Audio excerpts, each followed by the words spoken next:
अलगा हेउछंती माँ और पिला आखि लुहरे भिजुछि से माँ किए भारत रे रही जाउछि तो आउ किए पाकिस्तान जीवाकू बाध्य हेउछि। पिला कांदी कांदी कहूछि मो माँ को छाड़ी जीवी नहीं हेले सरकारी निर्देशनामा किंतु संपर्क को बुझु नहीं कारण पिलांको घर पाकिस्तान ने आउ माँ हिंदुस्तानी। एवं वाघा और अटारी सीमारे एभली करुण चित्र देखिबाकू मिलुछि। जम्मू काश्मीर पहलगाम रे आतंकवादी आक्रमण पर अटारी सीमा को बंद कर दिया जाइछि। पाकिस्तान सीमारे प्रवेश पाई कोनोसी व्यवस्था नाही। भारत रे थिबा पाकिस्तानी नागरिकंक वीसा बातिल करा जाइछि। अनेक पाकिस्तानी भारत रे रही आसुथबा बेले तांकु समय सीमा भितरे यथाशीघ्र पाकिस्तान को फेरिबा पाई निर्देश दिया जाइछि।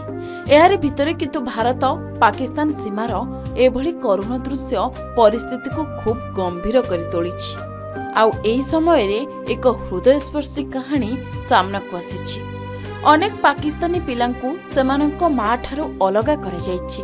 फलरे पिलामाने एकुटिया पाकिस्तान फेरिबाकू बाध्य हेउछंती। सेहिपरि भारतीय पिला मध्य पाकिस्तानी माँ ठारू अलगा होई जाइछंती। से पिलाकू छाड़ी पाकिस्तान जाउछंती किंतु एही जीवा समयर दृश्य समस्तंकु व्यथित करिछि जहा वर्तमान सोशल मीडिया रे बेस भाइराल हेउछि। कुने पिलाटी ता माँ को धरी भो भो होई कांदुछि। मामा तुम बिना केमिति रहिबे मते छाड़ी जाओनी। कांदी कांदी माँ को चापुड़ी धरी छाड़ीबाकू नाराज।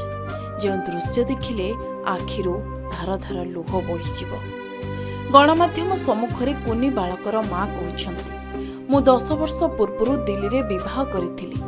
कोविड समय रे मोर भिसार अवधि शेष होईगला किंतु पहलगाम रे आक्रमण जोगु मते देश छाड़ीबाकू कुहा जाइछि। सेठरे जहा घटिछि ताहा भूल किंतु एथिपाई आमको दंड दिया जिबा उचित नुहे। इंडिया में दिल्ली शादी हुई है, बेटा है, हस्बैंड है। शादी को 10 साल हो गए। 10 साल हो गए शादी को। ड्यू टू कोविड मेरा वीजा एक्सपायर हो गया था। एलटीवी अप्लाइड था, नूरी वीजा पर गई थी लेकिन कोविड हो गया था, बेटा साथ था, प्रॉब्लम्स की वजह से वापस नहीं आ पाई थी। अब 5 साल बाद मुझे वीजा मिला था और अभी आए हुए सिर्फ 5 to 6 डेज ही हुए थे कि वापस जा रही हूँ। ये सब अटैक की वजह से। लेकिन मैं तो नूरी वीजा होल्डर थी पर यहाँ कोई एप्लीकेशन वगैरह एक्सेप्ट नहीं करी। एलटीवी दोबारा अप्लाई किया, उसे भी रिजेक्ट कर दिया। अभी वो एक्सेप्ट नहीं करा है कुछ भी नया। बिल्कुल गलत हुआ है। कोई भी इसको सही कहाँ कहेगा। जो हुआ है वो तो गलत हुआ है, इंसानियत के खिलाफ है। लेकिन जिसने किया है उसको सजा मिलनी चाहिए ना। सजा तो बेकसूर बच्चों को मिल रही है ना।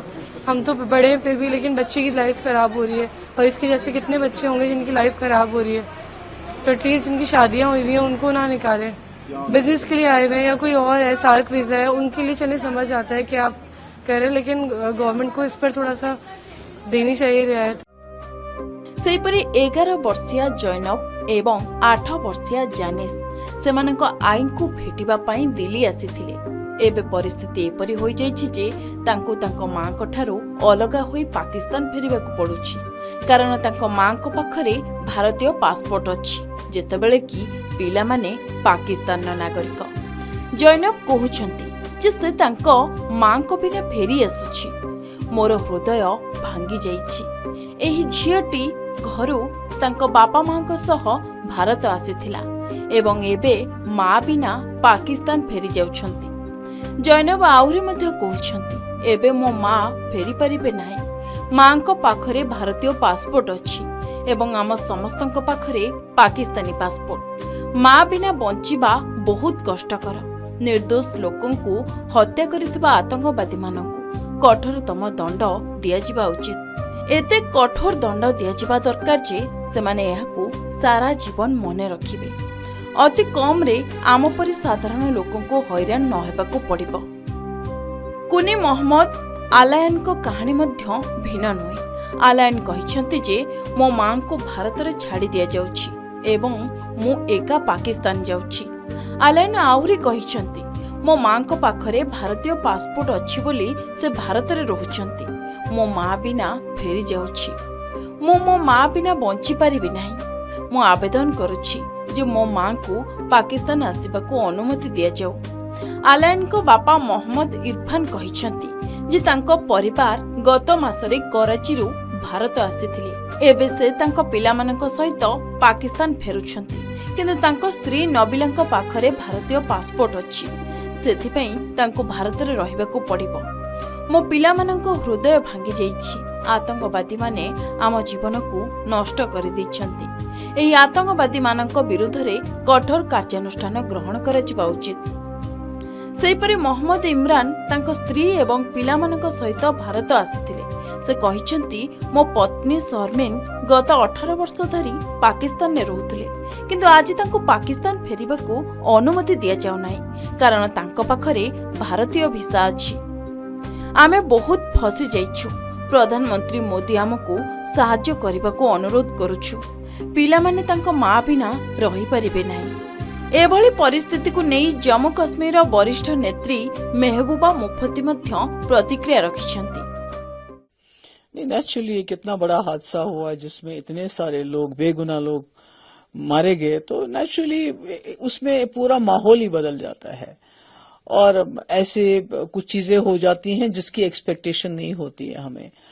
पर एक चीज तो मैं ऑन रिकॉर्ड रखना चाहती हूं कि मुल्क के अंदर जो हमारे स्टूडेंट्स हैं, हमारी बच्चियां हैं, हमारे जो बाकी ट्रेडर्स हैं, उन पे जो शुरू में जो उनके ऊपर प्रेशर आ रहा था, जो उनके साथ बहुत तकलीफ दे तरीकेकार इस्तेमाल किया, उसमें कहीं ना कहीं ठहराव आ गया है। तो इसके लिए मैं समझती हूं कि हमारे मुल्क के लोग भी अब सामने आ रहे हैं और कहीं ना कहीं कश्मीरियों को जिस नजर से देखा जाता था उसमें एक थोड़ा सा तब्दीली आई हुई। जहां तक कश्मीर का सवाल है, यहाँ कुछ ऐसी कार्रवाइयां हुई जिस तरह लोग जो हैं पहलगाम हादसे के बाद जिनको पकड़ा गया है बहुत बड़ी तादाद में, और इसी तरह से जो मिलिटेंटों के जो घर जो गिराए गए उसमें कोलैटरल डैमेज भी काफी हुआ कि बेचारे जो आम लोग थे उनके घर भी गिरे। यहाँ मुरन जो है पुलवामा में एक घर था, उसकी शादी थी बेटी की, तो उस बेचारे का भी सारा डिस्ट्रॉय हो गया। तो मगर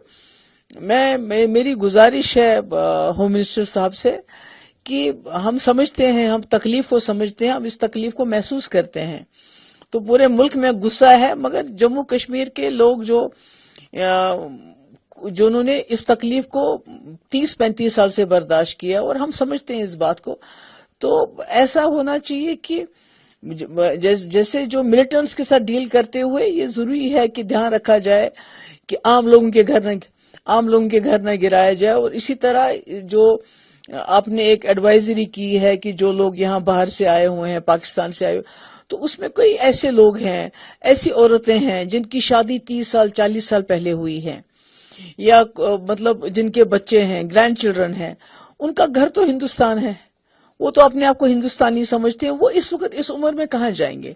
तो मैं उम्मीद करती हूँ कि होम मिनिस्टर साहब इसका सिंपैथेटिक व्यू लेंगे और इस तरह से जो है उन लोगों को अपना घर बार छोड़ने के लिए, क्योंकि आज तक 30 साल से 40 साल से रह रहे हैं और वो कभी भी उन्होंने मुल्क के खिलाफ कोई कार्रवाई नहीं, कोई काम नहीं किया।